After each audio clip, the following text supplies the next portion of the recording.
All right, well, I guess since Renaud is not coming, I can start. We seem to be settled as an audience. So I'll introduce myself first. I'm David Levine. I'm an economics professor. I'm a joint professor with the Schuman Centre. And together with Monica Barr, who can't be here right now, and with the help of Sarah Bernstein and Sarah Beck, who may or may not be somewhere in sight, we organized the Robert Schuman Seminar Series. And we would particularly like to thank Eric Jones because he's been a great supporter of the series. And we're here for, this is actually the inaugural talk of this year's series. And I want to advertise the series more generally. We meet twice a month at 4:30 on Wednesdays. And our first regular 4:30 seminar will be October 12th. This series is really the sort of the center of intellectual activity for the Schuman Centre. We don't have that many joint activities, and this is an important one. So I'd really like to encourage you to come meet your colleagues, learn what they're up to. And I also want to remind our postdoctoral fellows, Max Weber fellows, that attendance for you is actually mandatory. And just to, sort of as icing on the cake, after today's talk, we'll have drinks to which everybody here is invited. So we always kick off the series by inviting a distinguished speaker, who I'll introduce in just a moment, to present the Yves Mény Lecture. That's named in honor of the founding director of the center, who we have here, fortunately, with us today. Welcome, Yves. Okay, so I'm going to welcome today my friend, twice my colleague, the distinguished international scholar, holder of the Peter Mair Chair in Comparative Politics here at the UI. This is Miriam Golden, and she'll present today's Yves Mény Lecture. So it's the duty of the introducer to say a few words about the speaker. I'm going to start by what we all know. The political corruption is a pretty crucial obstacle to growth, to development, and material well-being throughout the world. And Miriam is the leading figure in the study of corruption globally, in Europe, in Italy, and now in Pakistan. And she is renowned for her meticulous empirical research, some of which she'll talk about today. I'm not going to bore you with all of the details of her academic accomplishments. There's an infinite variety of journal articles, books, grants, fellowships, editorial work, all the things you would expect from somebody who's achieved the international distinction that Miriam has. Let me give you a flavor of her research instead. Together with two co-authors, Eric Chang and Seth Hill, they discovered that the judicial system is pretty useless in combating corruption, and that voters really don't much care what judges say. But it turns out what does work, because she's a very constructive person, Miriam, is the good old-fashioned yellow press. Scandals make good reading, and they change votes. Miriam's academic accomplishments, you can read all this stuff on Google Scholar. I won't read you Google Scholar. Less obvious, but equally important, is she's made a lot of contributions to social sciences beyond her publication. She's worked very hard to improve quantitative research in political science, and she's also pioneered the provision of open access data, which I think is extremely important for the future of the social sciences. She's also wonderful in supervising and mentoring younger scholars. I believe she's even mentored a few high school students. She takes my PhD students under her wing, for which I'm very grateful, even though they're economics students. She's won awards for this work, and she's even trained a data scientist for Microsoft. And I'm really reluctant to say this. I'm very sorry about this. She's also trained somebody who works for the root of all evil, Facebook. So, we all have our downside. So Miriam is a public figure as well as an academic figure. She's, among other things, she worked for the U.S. National Intelligence Council. So as well as being a spy for the U.S. government, another thing that she did was she founded and directed at the UCLA, the Center for Comparative and Global Research and International Studies and Overseas Programs, which that's why I had to write it down. The chances I would remember that are pretty close to zero. Miriam came to UCLA in 1989. We were colleagues there for 17 years. We talked political economy and corruption. We fought administrative battles together, and I'm exceptionally pleased to have you as a colleague once again, Miriam. Her broad interdisciplinary interests and the scope of the significance of her work, that's what we're all about here at the Schuman Centre. And Miriam, I think, is a perfect fit with that. And she's going to talk today about how to fight corruption in less developed countries where politicians don't actually serve more than a single term, so throwing them out of office isn't a particularly useful thing to do. I want to add one other thing. Our tradition is that the speaker speaks uninterrupted except possibly for clarifying questions, and we accumulate questions at the end. Miriam, who is really an economist in another life, has asked to dispense with that tradition, and you should interrupt her, and you should ask questions along the way, and we will have an ongoing conversation, if people will agree to it, during her talk. Miriam, the floor is yours. David, I think First of all, is my mic on? Yes? Okay. I want to thank David for that extraordinarily gracious, lovely introduction. David was my colleague at UCLA, where we traded students, as a matter of fact, and trained some students together. And when I moved here to the EUI, it was like having an old friend. It was having an old friend. So it was really lovely to come here, particularly because of David. So I have worked on corruption for a long time, and I'm going to take you through different parts of my work and where I am now, which has to do with really working with politicians. I encourage you to ask questions as I go along, especially if you don't understand something. But even if you understand everything and you have a burning objection, I really encourage you to ask it when it occurs to you and not to forget about it and have to leave it for half an hour. So let me begin with a brief discussion of what we mean by corruption and clientelism. I'm going to use the terms together. They're not synonymous, but I will broadly put them together in this talk. So corruption is normally used to mean the use of public office for personal or partisan gain. It is typically illegal. It's not always illegal, however. For instance, in the United States, most people consider politicians to be corrupt because of the campaign contributions they take from special interests. It's not illegal to do that, but in the eyes of public opinion, that is corruption. Clientelism is something somewhat different. It's the discretionary use of government resources for electoral gain. That typically is not illegal. It just means directing funds in ways that you think will get you votes, which is something politicians are supposed to do. So in many ways, clientelism is not by definition wrong, even. However, in many settings, it certainly is used willfully and wrongfully. What are the effects of widespread corruption and clientelism? As David has said, they reduce economic growth and efficiency, and that's probably the main reason that they are considered to be bad. They distort social equity because people who can pay bribes get benefits from government, and people who don't have the money to pay bribes are left out. And they reduce trust that citizens have in government. As a political scientist, that is probably of particular importance, although I have to say, as an aside, I don't know how important trust is in government, so we'll leave that part open. Where is corruption more or less severe?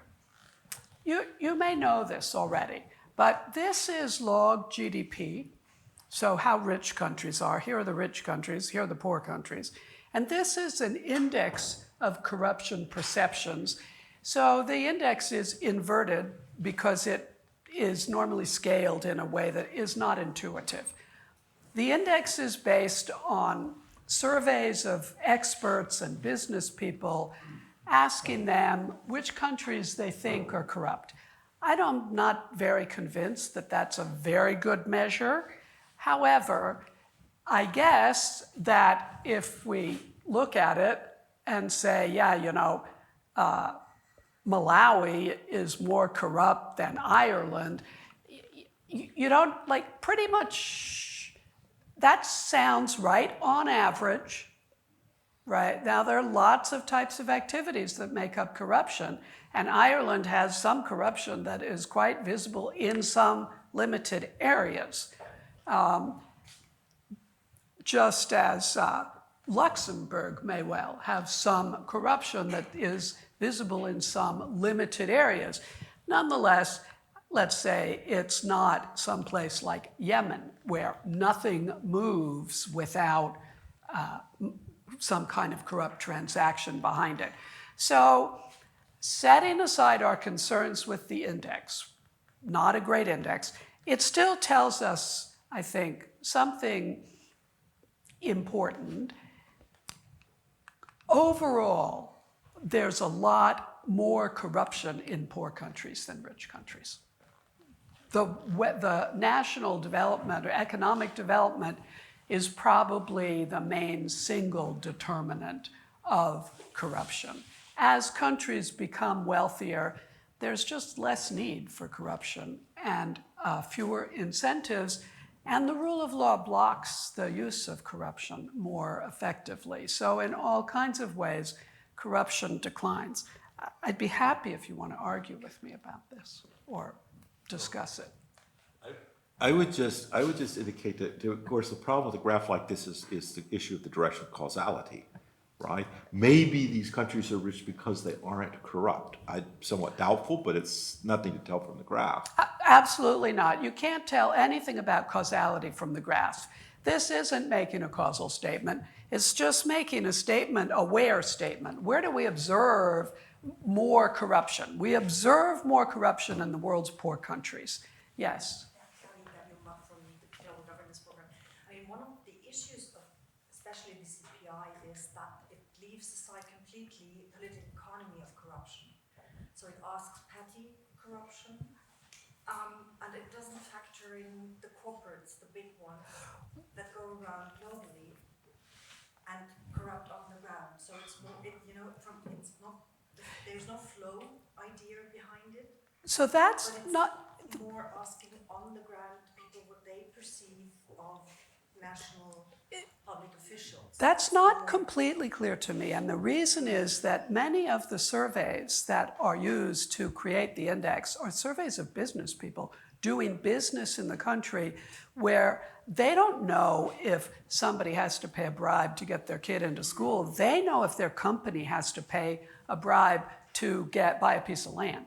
And so it does capture some corporate corruption. Some of the part, but what I meant is if we look at Germany, for example, yeah, the experts wouldn't factor in what German companies pay, right, on the ground in other countries. That's because it's illegal for them to make any of those payments. What's the distorted view of this? Yeah, so yeah, there are measures that try to capture those kinds of corruption. The OECD has regulations that prohibit OECD member corporations from paying bribes in foreign countries. And in the US, the Foreign Corrupt Practices Act, it prohibits companies from doing that. And those companies do get investigated and charged. We don't know whether they all do, but they can. And there is data on that, which is obviously somewhat different. Eric, did you have a question? No, okay. Yves. Yes, I wonder if the quality of bureaucracy is not more important than the level of wealth in distinguishing between poor and rich countries. You know, the only reason I wouldn't know how to answer that is I have no good measure of the quality of bureaucracy around the world.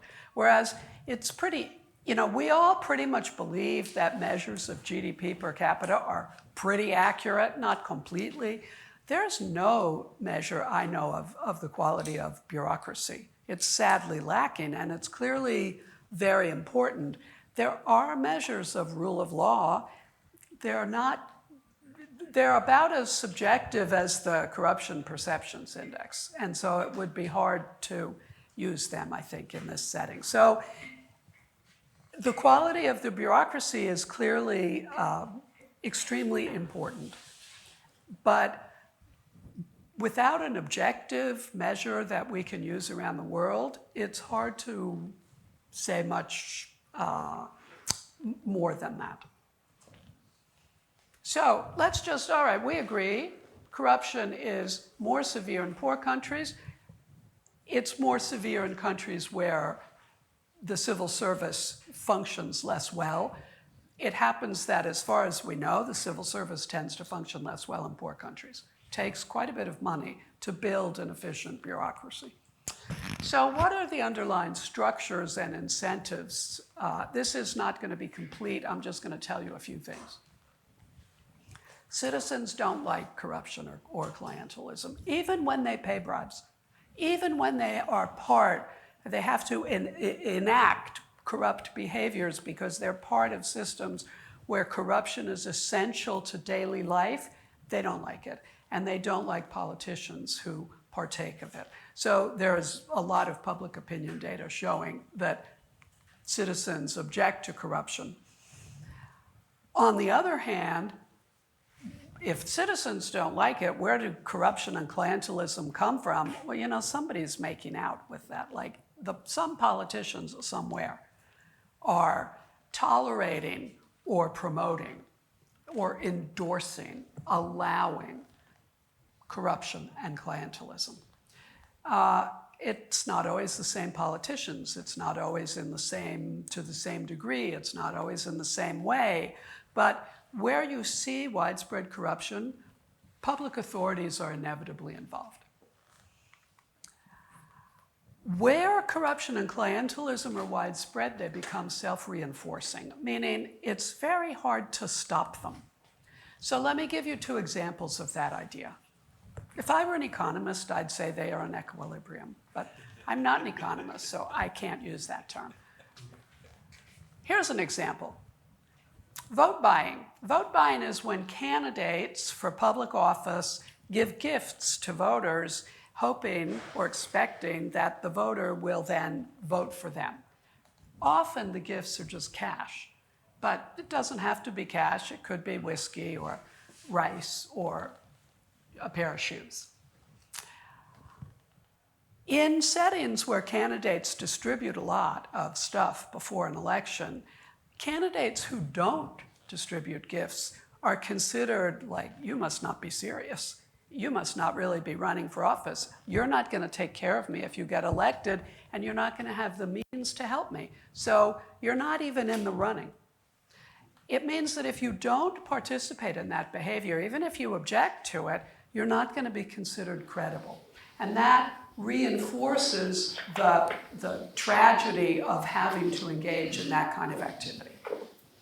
Another example, bureaucratic example, where civil servants extort citizens for bribes, the guy who is giving out driver's licenses, for instance, in exchange for performing state functions, they come to depend on the bribes to maintain their standard of living, especially in poor countries where civil servants are typically underpaid. If they don't have that money, they can't send their kids to private school or buy clean bottled water, depending on the environment they're in. And so they need those bribes. They're not going to stop of their own accord. And I have to tell you, sadly enough, even if you increase their salaries, they're still not going to stop, because there's always, once you're in on the tape, there's always an excuse to keep going. So we see in these kinds of examples that actors become invested in corruption and become proponents of it or promoters of it, even when they don't like it. If you were to say, do you think corruption is good? These people would probably say no, and they would say, but I have to do it in this situation. I can't get out of it. I'm not a player. Yeah. So this issue of standard of living and salaries comes up, actually particularly in the case of police corruption in underdeveloped countries. And one of the proposals is not simply to raise their salary, but combine raising their salary with severe punishment if they're caught. So part of the problem is the salaries are low, firing somebody for corruption isn't that useful because they're not really earning very much to begin with. If you pay them a premium, they're not so eager to lose their job. Are you suggesting that's, I guess, would you agree or disagree with that? I would say there have been a couple of cases of extremely successful reductions in police corruption specifically. And Georgia, this country Georgia, not the state in the United States, the country Georgia, and to a somewhat lesser extent Ukraine, engaged in very successful cleanup of police corruption, but they fired the whole police, or Georgia fired the whole police force, hired new people who trained them appropriately, increased their wages, gave them new uniforms and new all kinds of new stuff so that they had a new identity, a new corporate identity, and told them that they would be fired if they took bribes. And police corruption suddenly disappeared pretty much in Georgia, at least vis-a-vis the public, which had before that had to pay a lot of bribes. So you can clean up some isolated part of the civil service if you're very determined to, with a combination of bringing in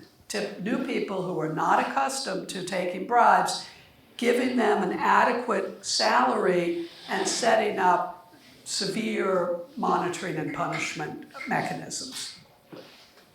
Usually politicians are apparently not that committed because we don't see very many instances of that. So how can we get rid of corruption and clientelism? Now I'm going to talk to you mainly, most of my talk will be about things that haven't worked. And then at the end I'm going to tell you what I think will work. So the main work that has been done to clean up corruption and clientelism has been done by political scientists and economists who have argued that this can't be true, that voters keep voting for corrupt politicians. That just isn't right. It must be that they don't really know that there's so much corruption, because a rational voter would not elect somebody who was stealing. That's the theory. And so the idea is just give people more information that they didn't have before, and that will change their behavior. The information should prompt citizens to change how they vote, basically. There have been a lot of information campaigns, dozens at this point. And I would say the evidence is, to put it politely, mixed. And that's putting it politely. My view is that personally they've failed.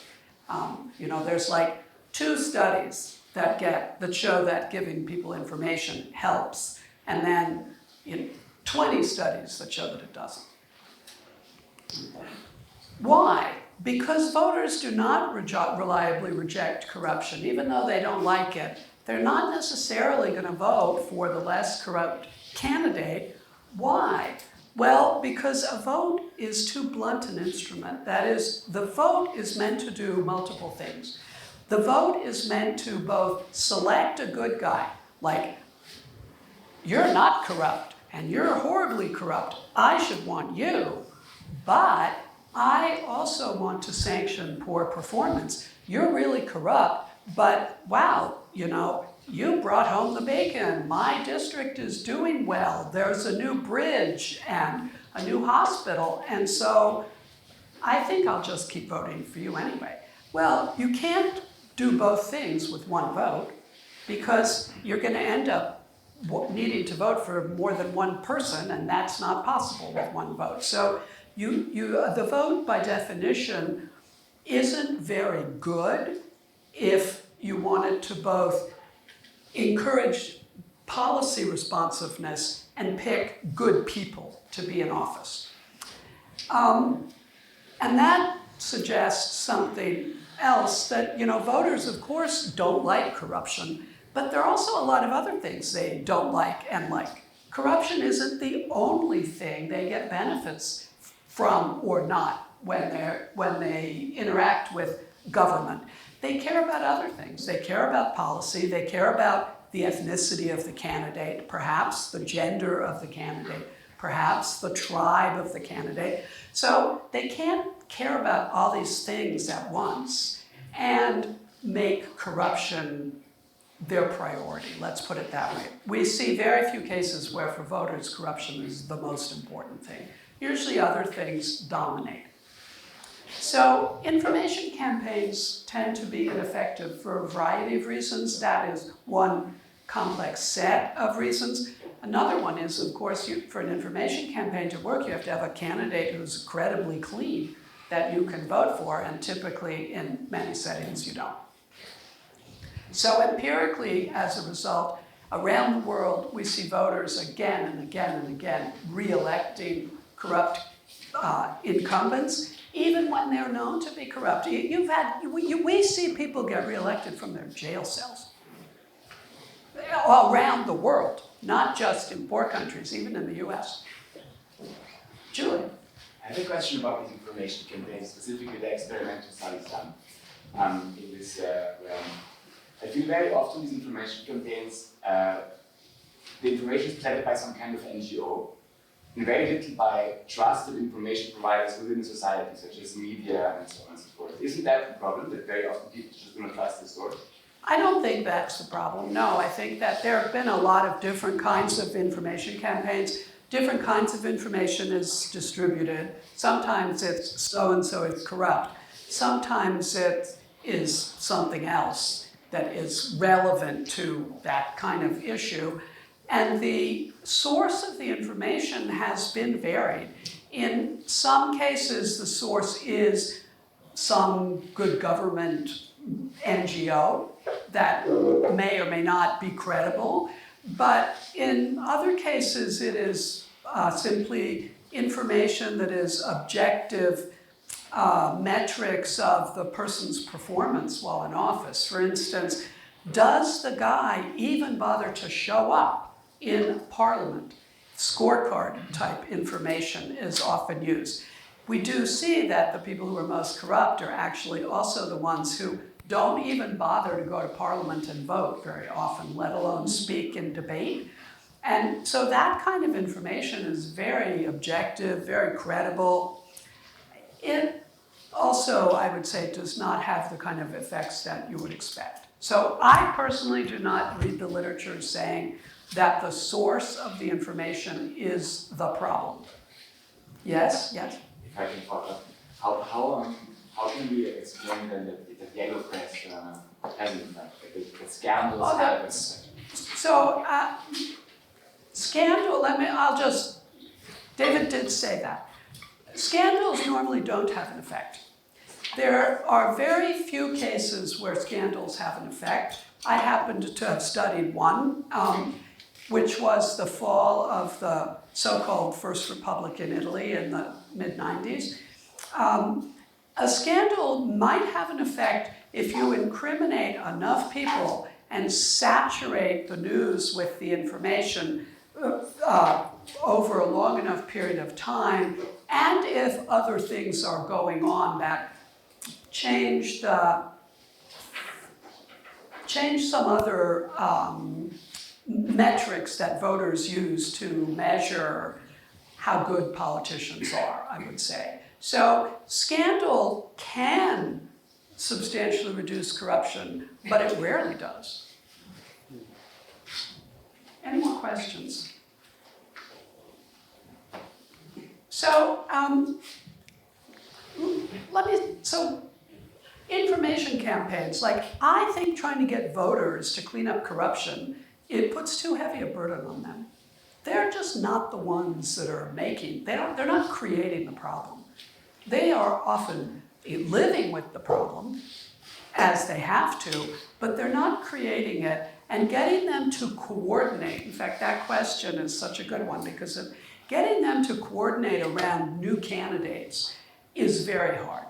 And so information campaigns typically don't work. So, okay, if you can't work from the bottom up and get voters to throw out bad politicians, can you get politicians to change their behavior? So can we nudge politicians to be more responsive to voters? I did an experiment in Pakistan with 20 members of a provincial assembly using interactive voice response technology that was an attempt to do this. I'm going to tell you right out that the experiment failed, but I think learning from failure is very, very valuable, and I'm going to go through why we failed and then tell you what I think we can learn from it and what the next step should be. So we scripted and recorded, we first of all enrolled 20 members of the Provincial Assembly out of 100 members of the Provincial Assembly. Well, we asked them how many of you are willing to work with us and like 80 of them were willing to work with us. They were very happy to volunteer. And we enrolled 20 because we couldn't enroll more than that logistically.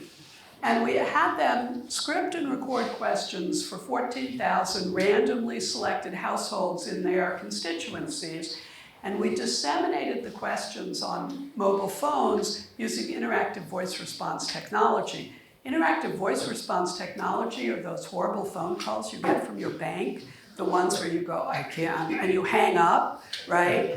Where they call you and they go, hi, if you would like more information about how to increase your savings, press 1. And you go, I can't believe this. They shouldn't be allowed to do this.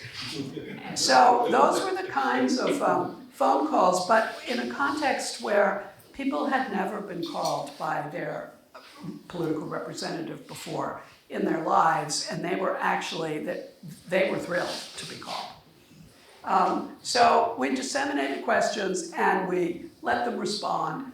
We aggregate and report responses back to the politician. We give the politician a chance to adjust his behavior to be more in line with preferences, and then to send out another message to the voters that might be, let's say, more congruent with what voters want. So can we just get politicians to even say something like more responsive? So this is a pictogram of how it worked. There's the politician. He records a message. Our staff go into him and with the equipment. We edit the message down to under a minute. Most of these guys talked at length when we could get them in the room. Right, so there he is recording. We have all the phone numbers of the 14,000 citizens because we had to enroll them in the study and get their consent, and so we got their phone numbers. And they get this robocall. They use their keypads. They respond. We aggregate the responses, take the responses back to the politician, and give the politician a chance to make a follow-up call. I guess I should say. So in this province, the assembly has 99 members at the time we worked. All the 99 are men. Women have the vote, but they happen to elect only men. Then there's a quota of seats, about another 30 seats, that are reserved for women and certain types of minorities. And those people don't have to compete for office, they get nominated. So the only people who are women in the legislature are these ones who were basically appointed. And all of the politicians we worked with were men. We tried, and what is the name of the province? I'm going to tell you in a second. And all of the voters were men. We sent female enumerators out, and we tried to enroll women. And we asked them if they would be willing to be involved in the study, and the women refused to give their phone numbers because they typically don't control their own phone. The phone is the husband's, and they get it when he's willing to share it. Pakistan is the most misogynistic country in the world, I guess after Afghanistan or something. Like, it's really, really bad. And so women out of 200 women, 5 gave their phone numbers. So we had to work only with men in this setting. And the province, I'm so glad you asked, here's Pakistan. Here are the 4 provinces of Pakistan. And we worked here in Khyber Pakhtunkhwa, which is way up here on the border of Afghanistan. It's where the Khyber Pass is. And it's where it's where the Pashtun tribe live, and they're the tribe that go back and forth to Afghanistan. And to the extent that there is support for the Taliban, it is heavily located in Khyber Pakhtunkhwa. So it's a particularly dangerous area of the country. All of Pakistan is somewhat dangerous. So I wasn't able to go into villages, for instance. When I would leave Islamabad and go to Peshawar, which is the capital of the province, the Pakistani security services would become hysterical and insist I return to Islamabad. So it's not a very safe environment. Okay, that's where we worked. So what did the politicians want to know from voters?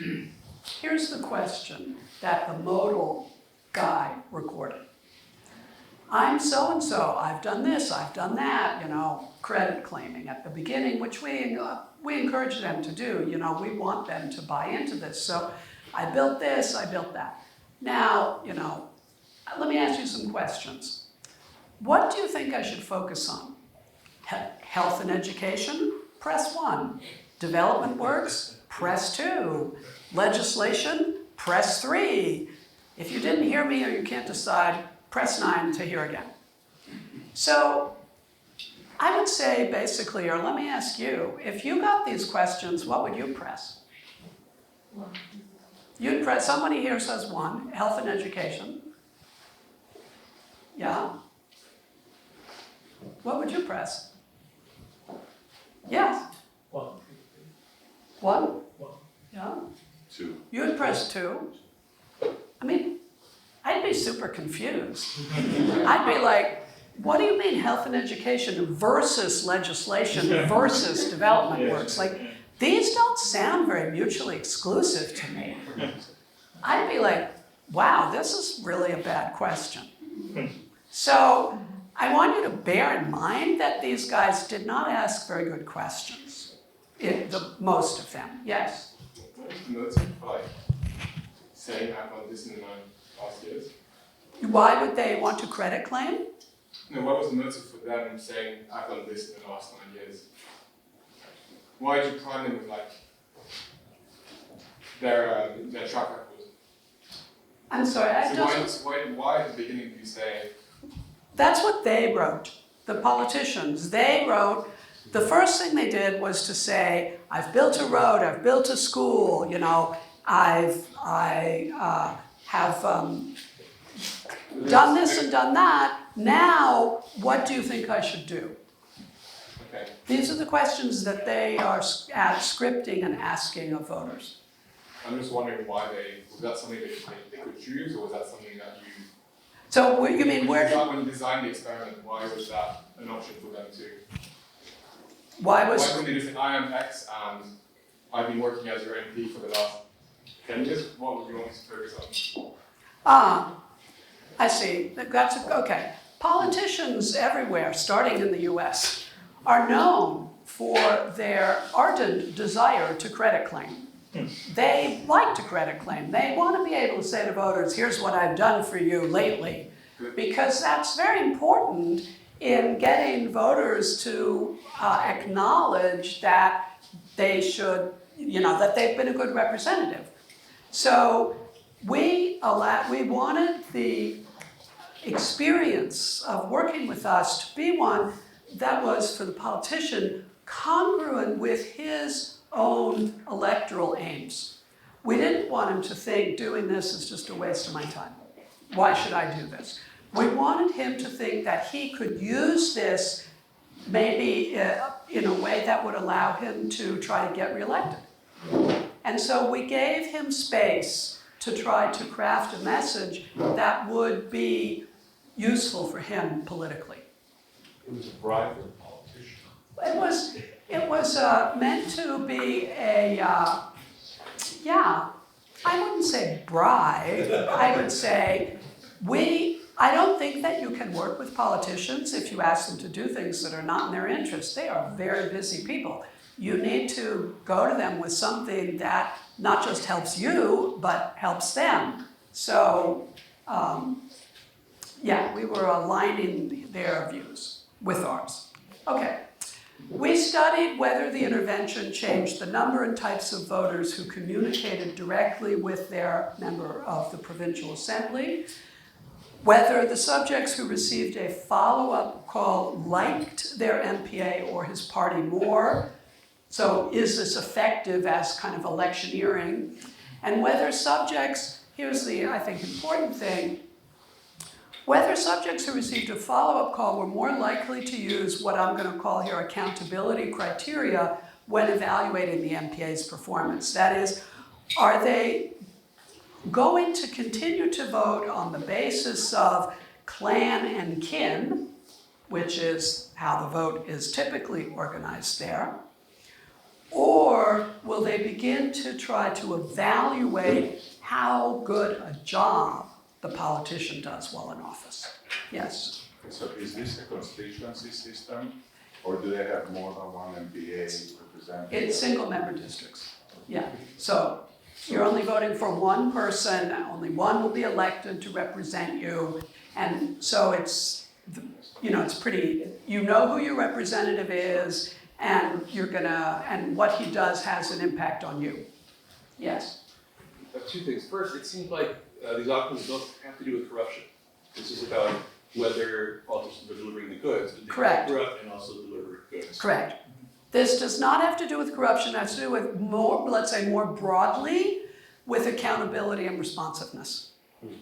And second, did any politicians invoke identity, like saying I'm from so-and-so tribe and I'm from this neighborhood, or I'm so-and-so's uncle, and that's why you might want to vote for me?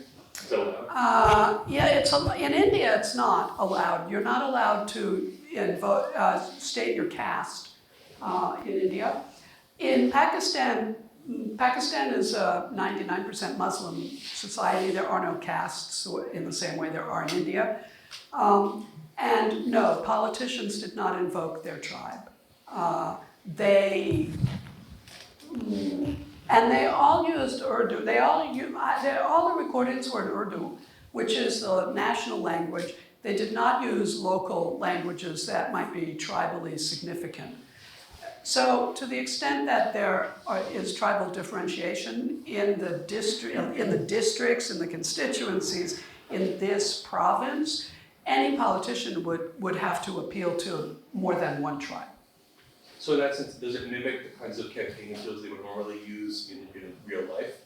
That they wouldn't like wink and nod at certain identity appeals in normal campaigning, and this replicates that same kind of campaign appeal? That's a great question. To the best of my knowledge, identity appeals are not very salient in this part of Pakistan. I don't know about elsewhere in the country. That there are a lot of patronage appeals, a lot of so the politicians spend a lot of time in their constituencies. They have to go at least once a week, and they complain. They have to go to all the weddings and funerals. There's a lot of face-to-face interaction with voters, and they have to help their voters in the ways that voters need help. In fact, we have data on this. It's not in these slides, but voters typically come to the politician in small groups from villages, and they ask for things like, you know, water and electricity. It'll be something like, we only have one street light, we need 3, or this water pump isn't working and we don't have clean water. So they approach the politician and they ask for help with local public goods. That is the dominant request made by voters when they go. And that's to the extent that there are castes in a Muslim culture, that's cross-caste and cross-linguistic group. Does that? Okay. So right, this is not specifically about corruption, but it is an attempt to see if politicians will be more responsive, which is part of a, say, broader package of improvements that one would expect would reduce corruption.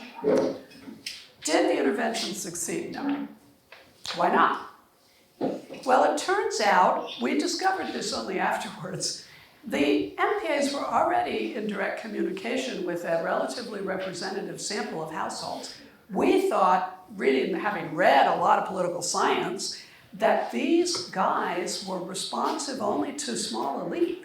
that they were getting input from small elites, from the villages, from powerful people, powerful families in the villages, and that their representation was therefore distorted by the information they were getting from powerful families who would come to them. And so they would then be directing resources only at small groups in the population. Turns out to be completely false. In the part of Pakistan we worked in, the politicians were approached by large numbers of voters over the course of a year, and the profile of the voters that approached them resembled accurately the basic demographics and socioeconomic standing of the province. So they were not only representing a tiny, rich or powerful elite. That said, we did not see that this experience made voters like the guy more. Maybe the voters became a little more performance-oriented if the politician followed up with a response that was particularly responsive, heartfelt, okay? But there very little effect. So this is what is called a weak treatment. That is, we intervened, we put all of our muscle into this for, quite a bit of money, $250,000 into this for 6 months, and nothing happened. Why? Well, the questions were not very good. The politicians wrote these dumb questions, and they wouldn't make follow-up recordings. Our guy called them again and again and again, and they were just always too busy. They were not interested. Only a few politicians in particularly competitive areas were interested in making follow-up recordings. And the rest of them were like, no, I can't, I'm too busy. Not interested. They had all volunteered for this, and we explained to them in advance we wanted them to make 6 recordings, and we couldn't even get them to make 2 in most cases. Why? Well, apparently they had little interest in improving their reputations with voters. They didn't want to use this experience to increase their electoral advantage. Question. Could it be that they just didn't learn anything new, and also that they weren't annoyed their voters with further calls? Well, so it is true that if you ask them, they think, I don't need to learn anything, I know my voters. They truly believe that. So do American politicians. I don't need to learn anything. I know what voters think. To the extent that there is now objective evidence being collected on this, it turns out that in the US, for instance, the views that politicians have about what voters want are highly inaccurate. Politicians do not know their voters. They think they know their voters, even in countries with a lot of polling. So let me keep going, because I want to get to the punchline. All right, why were the MPAs so uninterested? Yeah, maybe they don't care about getting reelected. None of this works if they don't care about getting reelected, right? What if you don't care if you get reelected? What if you're like, I'm only in it for 2 years, 4 years, 5 years, and then I'm out. This is no fun anyway. I don't like it. I have to go to too many weddings and funerals. I'm forever going back to my shitty little village and having to entertain all and sundry and feed them and give them stuff to drink and bless their children. It is really not a fun job. And I'm only going to do it 1 term and then I'm out. Well, okay, here are the proportions of Pakistani members of the provincial parliaments, not the national, who are re-elected by province over the last 3 years. The last 3 elections, sorry. This is the 40% line. We don't even get up to 50%. All right? What's the average? Like 25%. 75% of the members of the provincial assemblies are not getting re-elected. They go in, they're new to office. They literally don't know where the bathroom is. They go to a lot of weddings and funerals. They spend a lot of money entertaining their constituents, and then they're done. Yes? Proportion who runs the club? Ooh. What's the proportion of those who run? No, that's a good question. We are working to assemble that data because that data is not in the public domain and is very hard to assemble. However, I will say, on the basis of what I've seen, it's, I think about 50, let me give a ballpark, 50%, something like that. That is, some of them run and lose, and a lot of them just don't run. Yes? I'm sorry, I have one question. Please. On the ones that dropped out of the interview first. Oh, yeah. You have parallel data of they have contacts to their constituency. Yeah, we Is do. that Yeah, previously we we do. had in parallel that those stopped too, or is it just participation in the experiment? So, what we sent staff out to villages, to areas in the constituencies, and we wanted to see whether the 20 MPs who were enrolled in this followed up by changing their interactions with the villages, by going there more often, delivering more goods. Like, did they leverage this visibility to perform better? Were there reports that they had finished a road or cared about a new, basketball field or whatever? No change. Absolutely no change. So whatever they had been doing before outside of our intervention, they just kept doing. All right, so most of these people are not going to be reelected. And in fact, most politicians around the world are not going to be reelected. You think they're going to be reelected because most of you come from advanced countries where they are reelected. I didn't bring the reelection rate with GDP, but it basically looks like the corruption and GDP. So this is corruption and reelection rates. I take it small numbers mean high corruption.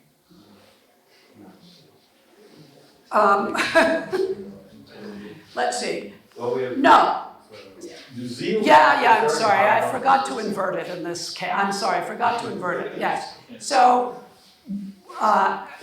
this is the original uninverted index. These countries are the least corrupt, even though the numbers are highest. These are the most corrupt, all right? The least corrupt countries have the highest reelection rates, and the most corrupt countries have the lowest. Now, once again, as David would immediately caution, we don't know why the relationship exists or whether it's causal, and if it's causal, we don't know which way it goes. We can only say that where politicians encourage, are involved in, permit, and perpetuate corruption, they are also least likely to get reelected. And where politicians are least involved in corruption, they are most likely to be reelected. It could be a factor of something else entirely. It could be a spurious relationship. I can make up a lot of stories about this, but I'm not going to. Yes? Do these countries with higher corruption have more term limits? Do they have term limits? Do they what? Do they have stricter rules on term limits? I will tell you that there are different ways that we've studied term limits, and term limits are not relevant. No, they don't. Not on average. All right, so now let me step back and tell you the story that I want to tell you. If you want a politician to do what voters want, the guy has to want to be reelected. Otherwise, he has no incentive to do what voters want. He might as well just have a great time while in office. We know that voters don't want corruption. And we think that we know that politicians also know this. So we think politicians wouldn't be corrupt if they were doing what voters want. This knowledge cannot affect what they do if they don't care if they're reelected. So if they enter office knowing that it's impossible for them to be reelected, or that they only have a 25% probability of getting reelected. They're not going to aim at being responsive. And that means, among other things, among one of many other things, they have no real incentive to try to reduce corruption. For them, being in office holds many possible benefits. They're going to try to exploit those benefits during the years they have, but they have no incentive to try to take on the difficult battle of reducing corruption. There is no accountability without ambition. What do we want? If you want to change incentives for politicians, let's create politicians who want it as a career. Let's create a professional class of politicians. You look at, and now people are going, what? Because this is such a shocking, elitist, anti-democratic view. I want politicians who want to remain in office for life. Because I think those people will be more responsive to what voters want than people who think that they can just get into office, get the goods, and run. Professional politicians also know how to write laws. They do more than learn where the bathroom is when they are in office. They develop legislative expertise, and it takes, the evidence is it takes 2 to 3 terms in office to develop legislative expertise. And so if you have people who are constantly cycling out of office, they'll never learn how to write legislation or even how to weigh in effectively on it because it takes longer. Amateurs have little interest in preventing corruption, but amateurs have little interest in lots of things. Corruption, in my view, is only one of many bad features of government when people are amateurs. The quality of legislation is also worse. Where re-election rates are 27%, which is the average re-election rate in the less developed countries of the world, most legislators are not professional lawmakers. They're just amateurs who are in it kind of by mistake. And I want to work with politicians to help them learn to develop the professional skills that would allow them to engage in better lawmaking and then potentially to have a greater likelihood of getting reelected. Open questions? There are a million of them. So where re-election rates are low, which we observe not just in the less developed world today, but historically in the US and France and Sweden and all the countries that now have high re-election rates, those countries used to have low re-election rates. So in some cases, we know that where re-election rates are low, it's because political parties are in charge of nomination and they refuse to let people run more than once or twice. And so how does that figure into the story I've told? That's very complicated because we don't have all the rules and people are members of many parties, and so we haven't been able to incorporate that in a uniform way, but it's clearly important. People today who work on Africa say in sub-Saharan Africa, where re-election rates are very low, they're like 30%, that in general the parties refuse to let people run more than once or twice because you have very powerful executives who want to keep control over corruption.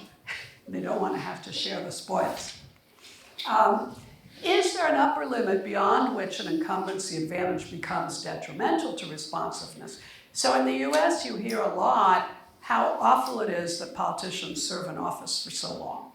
They become an entitled, vested elite.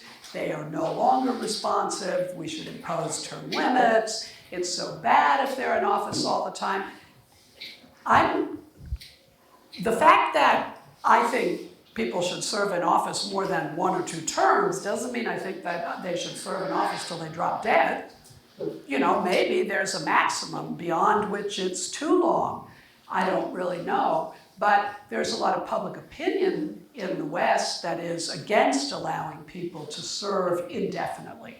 So we might want to examine how long people can serve and do an okay job being representative, and how long is too long, I guess I would say about that. So those are my thoughts. I'm planning a new study, probably in Pakistan, where we go in and work with politicians to train them in how to be better lawmakers. We're a little bit stuck on the conundrum that, on the whole, they don't write laws. They're the legislators, and so we're not quite sure what to do about that fact, but we'll figure it out. And I look forward to your questions.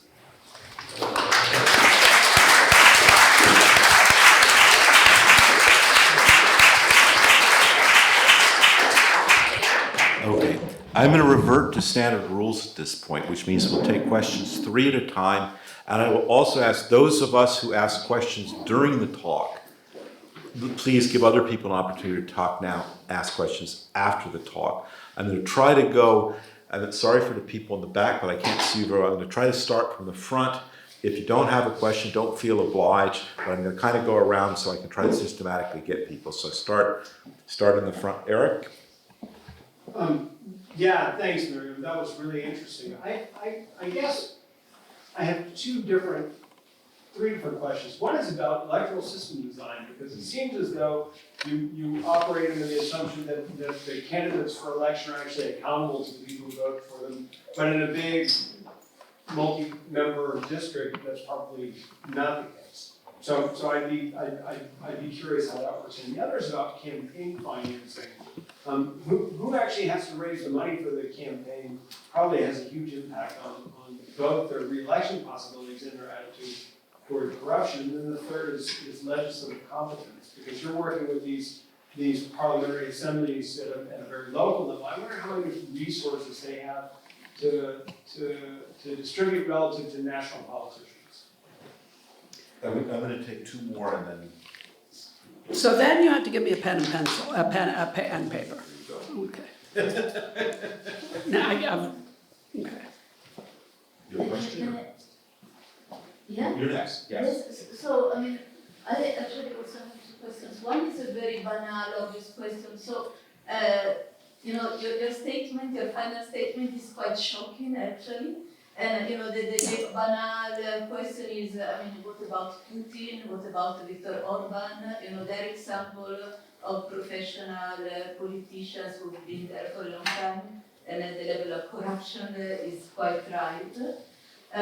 The second question is, isn't it also important how much the voters really value their possibility to vote? And in this, I remember once I was in Mexico and there was an election. All the taxis, they had written Felix on their car. So I asked the taxi driver, so who is Felix? And the answer was, well, Felix is a guy who I don't like, but he will win. So I support him in advance because then I will get a benefit.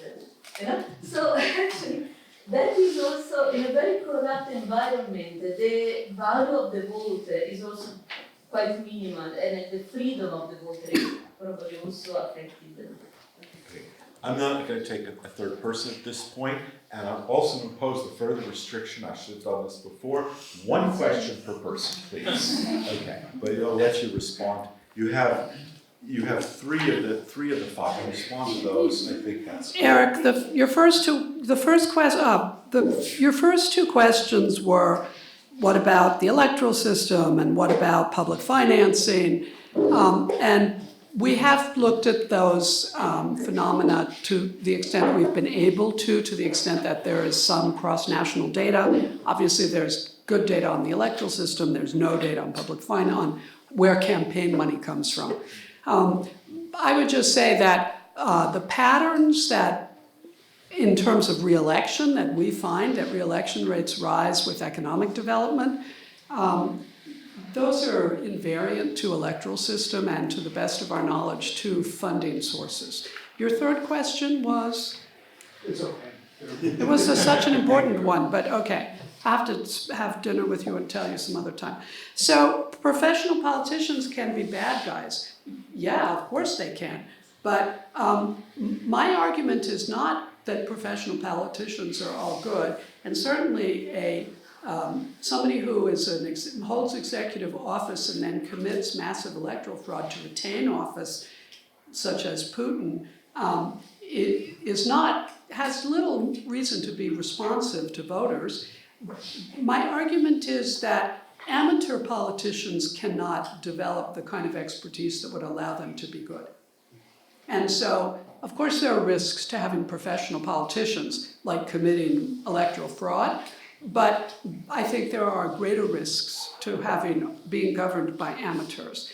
Are voters locked in, and does the vote always count the same way? In bad, corrupt systems, many bad things happen, including to voters. Question? Yves, I'm skipping you because you asked a question. Yeah. Look, I'm going around the room, so you can wave your hands in the back as much as you like. I'll get there, but I'm starting over here. Yes. Yeah, thank you. I have a very short question. Why did you specifically choose Pakistan? That's a really great question. So I picked Pakistan completely arbitrarily because I was looking for a country to do this work in that would kind of fit the problem. And it turned out that the person I wanted to collaborate with was Pakistani. And so he was willing to work with me, and we're still working together, and we love working there. And so it was an accident. I could have worked in India. I could have worked in one of many countries in Africa. So there are many places in the world I could have done this work, and it was just I happened to work in Pakistan. It is an understudied country, though. It's a big country. These provincial assemblies, they're not some local level of government. They have hundreds of millions of people electing the representatives. They're huge. There are another 2 tiers below them. So Pakistan is a very large, very understudied country. Gabby, we're skipping you, but yes, next to Gabby, so I can't even see you, but go ahead. Yeah. I have a clarification question about what kind of politicians we're focusing on, because we started on a pretty general level, talking about also police, civil servants, and politicians specifically. And the experiment targets a very specific group, regional parliaments, as far as I understood. So your conclusions, do you think they're applicable to this level of government, or can we go further and generalize to national legislature, or maybe also to executive branch, or even further? So the kind of argument that I am developing is relevant to elected legislators, whether at the provincial, regional, state, or federal level. Executives, I think, are very different. They really are elected often in very different ways. Their accountability is different.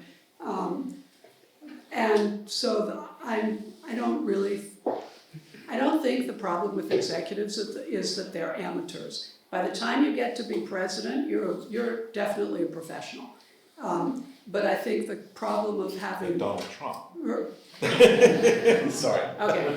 Typically.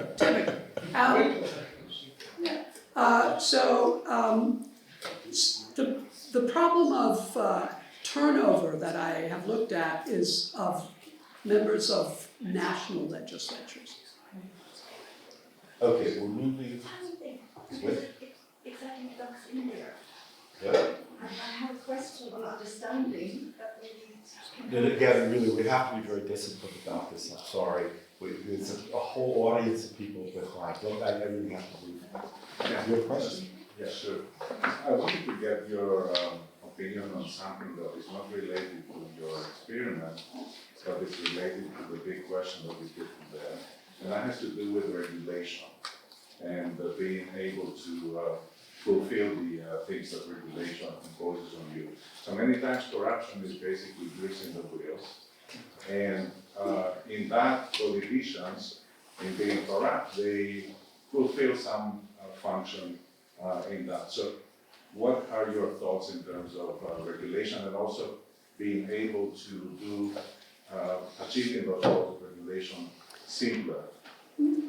So my thoughts are about that even when you have to, say, pay a bribe to get a license of some sort, which is a way to get around a burdensome regulation, voters still don't like that, and it is very inequitable because it means that only people with financial resources who can pay that bribe get that kind of license, or it changes the order of the queue for getting the license, and it advantages people with more financial resources.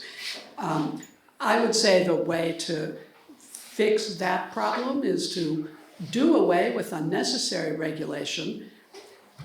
Interestingly enough, as an American, I observe a great deal in Europe of unnecessary regulation, I have to say. But do away with unnecessary regulation, and to the extent that regulations are necessary, you need enough government personnel, enough civil servants, a robust and efficient bureaucracy to be able to fulfill the regulatory obligation. If it takes 2 years to get an appointment with the DMV to get a driver's license, you can see why people pay bribes to get a driver's license. And the reason it may take 2 years is there aren't enough offices and enough people being, staffing them to give out driver's licenses. And so that means that the fiscal capacity of government is inadequate, basically. So I would say for that problem in particular, you need to increase fiscal capacity of the state.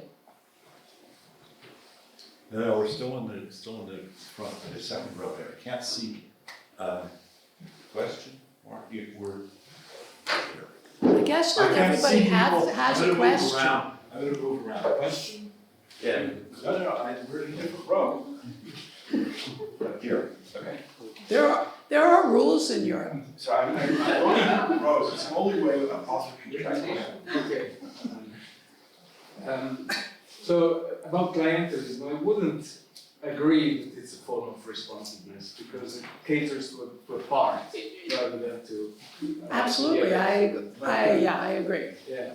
So when you say how can we get rid of clientelism, I mean I'm reminded of 19th century Europe, which is very similar to Pakistan and the United States in many ways. But the opposite of it, it's programmatic politics. And programmatic politics is what you obtain when you have political parties, which would also solve the problem of re-electability, because you have someone to re-elect an organization of political parties, even if individuals retire. And for that you need proportional representation. So we disagree on many parts of what you just said. I do think that Europe and the United States, Australia, I don't know about New Zealand, but those countries, Japan, they were very corrupt. They had a lot of clientelism. I don't see that historically the development of political parties by itself solves the problem. Latin America has very, very deeply rooted, powerful political parties, and is known as very clientelistic, so parties alone apparently are not enough. Then you said, well, maybe you really need PR for the parties to behave the way that they are supposed to behave. But of course, countries like Australia, the US, and the UK have solved clientelism, and they don't have PR. So I'm not sure that those kinds of institutional changes necessarily change the incentives of the actors whose incentives we need to change. Those kinds of changes in some settings can be great, but in other settings they don't work.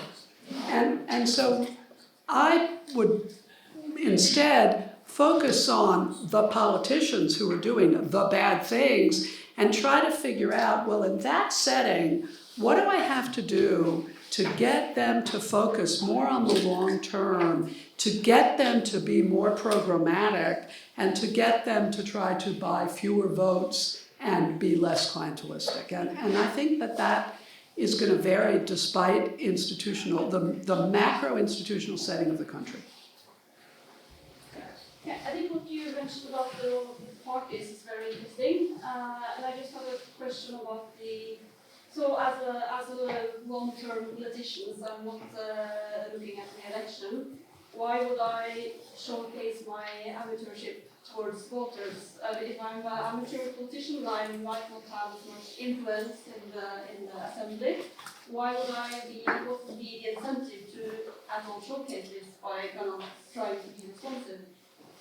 So I guess you mean how do amateurs get elected in the first place? No, what would be the incentive to, why would it be expected for a politician that is a one-timer to be responsive to voters? Because if you are not influential, then being responsive would be actually maybe showing voters that you're not very capable, and you would have to do that. I think that I couldn't have said it better myself. We'll take that as agreement. No, you don't have to. You do that. Yes, okay.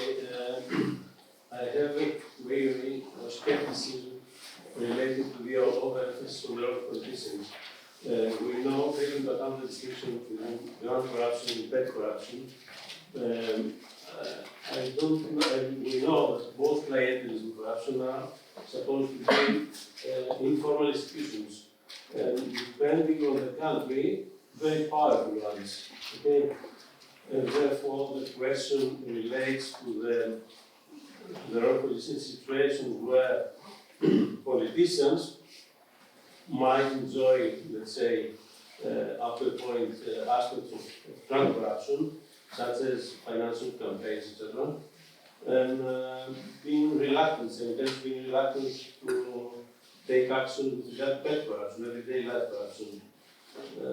I mean, these are situations in specific countries across the globe, especially less developed countries, but in many cases, I mean, there is this discrepancy between aspects of ground corruption and bad corruption, and politicians are in collaboration, let's say, with the public in terms of enjoying the luxuries of both types of corruption. I'm afraid I haven't understood what the question is. I agree with you completely. There's grand corruption and there's petty corruption. Politicians may benefit in different ways from both. The public hates both, although the public typically only observes petty corruption. But the public might enjoy petty corruption aspects. The public might enjoy aspects of petty corruption. I mean, we're really, because we're very limited on time, we need to avoid back and forth, if that's okay. So we're going to go to another question at this point. There's time for drinks and discussion later as well. Yeah. So, next question. I just have a question about who exactly you envisage doing the professionalisation. And do you run the risk of another set of international experts going into a country and imparting a certain internationalist ideology that might not fit with the specific needs? So that's a great question. Every country, including Pakistan, has a parliamentary service where they train legislators in how to do their job. They don't do a good job in training them, but they already have an institution on the ground that is supposed to do that.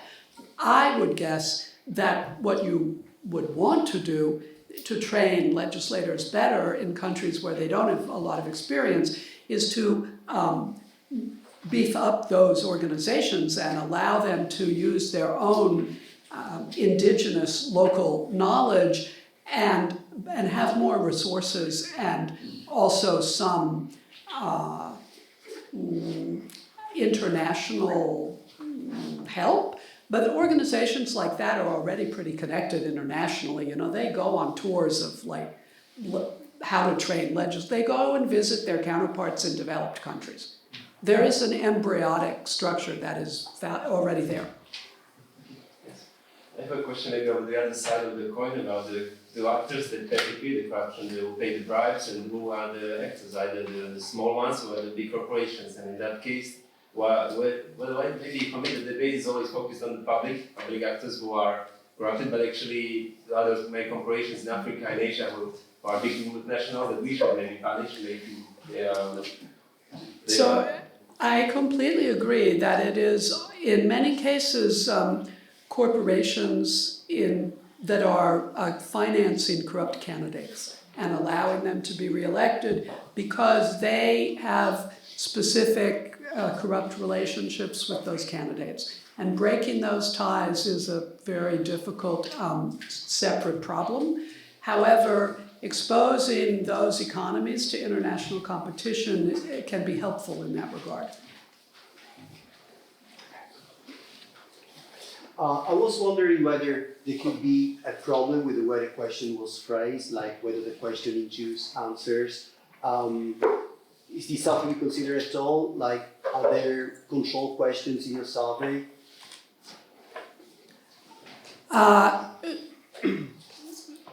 So in the work we did in the intervention we had not only 20 politicians we worked with, we had another 40 politicians who were in the control condition, so that all of the findings were treatment versus control, and all the survey work we did was also had control areas. So I haven't presented anything that is very detailed about that level of how we did the work, but the answer is yes. Thank you for the presentation. I was wondering, which are your thoughts on the incentive the politicians have towards companies that might hire them after their office? So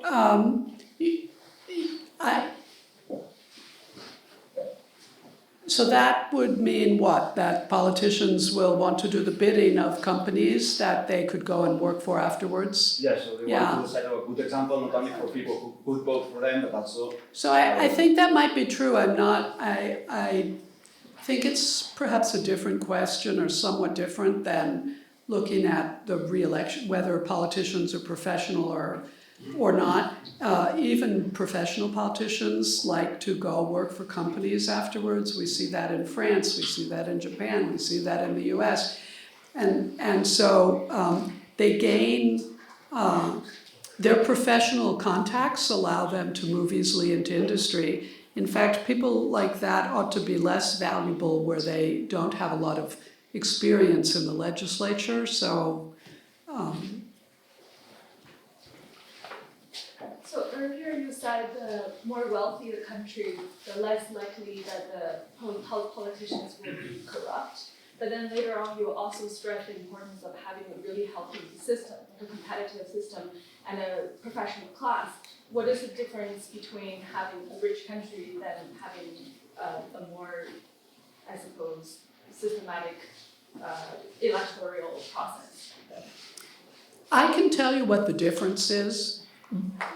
But that isn't exactly your question. Yeah, your question is like, well, what happens first, right? Like, what's the cause and what's the effect, right? Is that your question? Yes. How are they related? How are they related?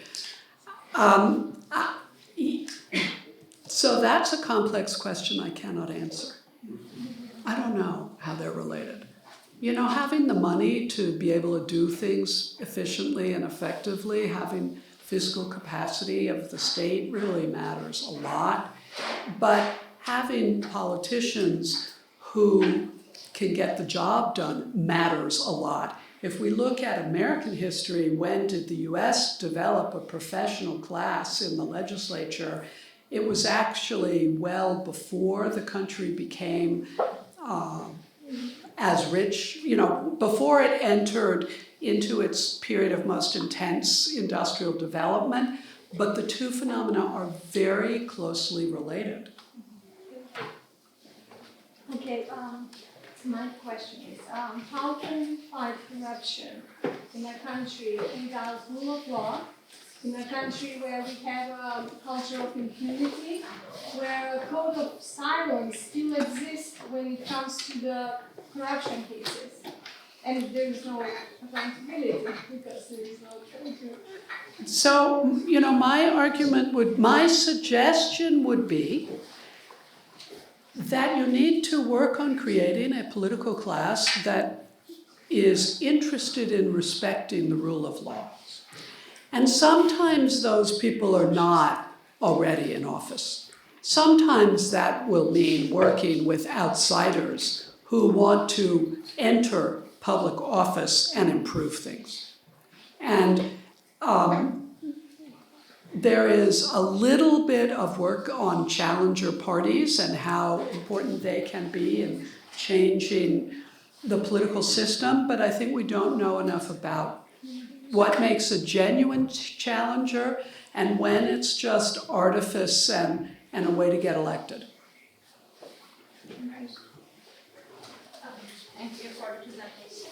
So I know that your measure of corruption does not distinguish between the corruption of civil servants, bureaucracy, or the politicians. But so going back to your argument about negative relationship between re-election and corruption, do you theoretically, do you expect re-election to reduce civil servants' corruption because the politicians can be better principals of their agents, or do you expect it to reduce politicians' own corruption? So that's such an exciting question.